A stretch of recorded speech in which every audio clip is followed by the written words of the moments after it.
Meanwhile, from Bihar, this report coming in of cracks and potholes having developed on the newly built Bhagalpur Highway. Now, just within 3 days of it being open to public use, this much hyped 4-lane highway built by the state government was inaugurated by Chief Minister Nitish Kumar 3 days ago.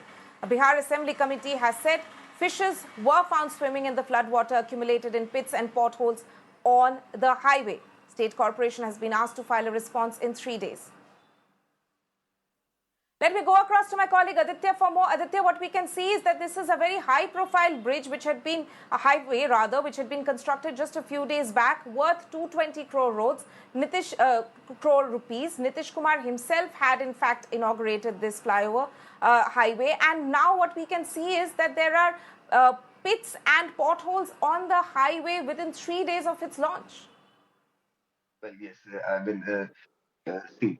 First and foremost, Nitish Kumar had the connectivity of districts on his priority, and he has been mentioning this in many of his statements that he wants his districts to be connected to the state capital for better jobs, for better market, and for better medical assistance. That being said, the things are not exactly what he expects. Now, what we are talking about is the incident from Bhagalpur district, from where the potholes were reported on a state highway, which we can clearly see in our visuals.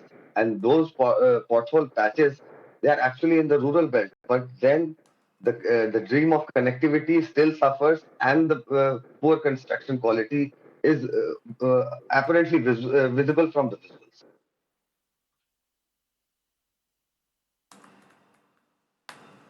That's right. There will, of course, be, now that the Bihar Assembly also has taken note of this, there's, of course, going to be an ongoing probe on this matter. Aditya, thank you so much for joining us with that.